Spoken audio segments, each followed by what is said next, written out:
Of all the purchases you'll make for your child, a car seat is one of the most important, and you'll need more than one seat as your child grows to maintain a consistently safe and comfortable fit. Every child seat we rate is put through rigorous evaluations for fit and safety. Our guide will arm you with expert knowledge to pick the style and model that's best for your child. Consumer Reports online subscribers can find specific brand recommendations and exclusive product ratings on our website at consumerreports.org. Whether you have a newborn, a toddler, or a school-age child, the three most important things to know when selecting the right car seat are your child's age, weight, and height. You can use Consumer Reports' Real Child Seat Timeline to help figure out what style and seat direction is best for your child. Child seats can be purchased at a department store, baby store, or online. Wherever you shop, make sure it takes returns. Some retailers will let you try a seat in your car before buying, which is great because we found that not every seat fits well in every car. Each child seat and vehicle seat has slight variations in their dimensions. Small details like the angle of the car's cushions or placement of the seat belt buckle can make it difficult to get a secure car seat installation. To evaluate the potential for each seat to be correctly installed, in our Fit to Vehicle test, we put each seat into every possible location and direction in 5 hard-to-fit cars. A child seat is safest when it's installed properly. Our ease of use evaluation looks at how easy it is to understand the instruction manual and for an average person to understand how to securely and correctly install and adjust the seat. We also look at how easy or hard it is to manage clips, buckles, and installation hardware. The better a seat does, the better your chances of getting it right. All child seats sold are required to meet federal safety standards in a 30-mile-per-hour crash test. But Consumer Reports tests go further. Our simulated 35-mile-per-hour frontal crash evaluates injury risk, including whether a child's head will hit the seat in front of him and if the seat will stay intact during the crash. A rear-facing only infant seat will likely be the first car seat you'll buy for your child. Always installed rear-facing, these seats have a base that stays installed in your car and a removable carrier that will let you move baby in and out of the car without disturbing her. Many are sold with a compatible stroller system. While some of the other child seat types we'll talk about can accommodate newborns, infant seats are designed for the youngest babies and typically provide the best fit for them. Infant seats typically have weight maximums between 22 and 35 pounds, but most have height limits of 32 inches or less, so it's likely that your child will be too tall for his seat before reaching the weight limit. A child is too tall when they exceed the seat's height limit or their head is less than 1 inch from the top of the carrier's shell. Infant seats can range from $60 to $300. A convertible seat is the next step after your child outgrows their infant seat, or no later than their first birthday. Convertible seats can be positioned either rear or forward-facing.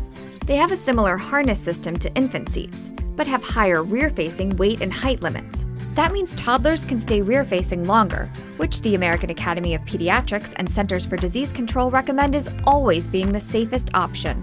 In some states, children under 2 are required by law to ride rear-facing. When your child meets the requirements for age, weight, and height, a convertible seat can be turned around and installed in the forward-facing direction until a child is ready for a booster.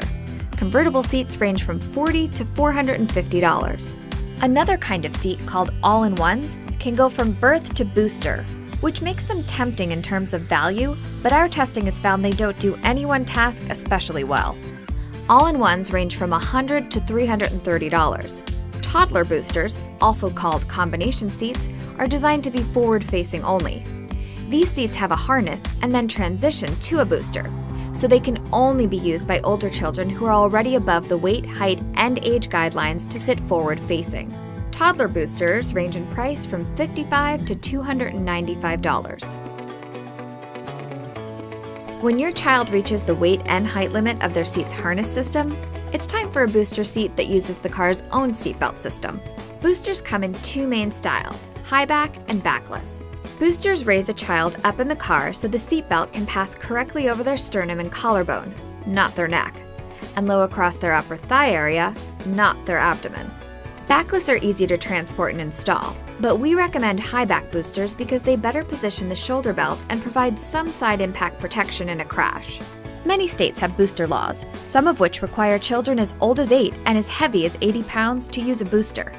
Boosters range in price from as low as $13 for backless versions to $300 for the most expensive high back.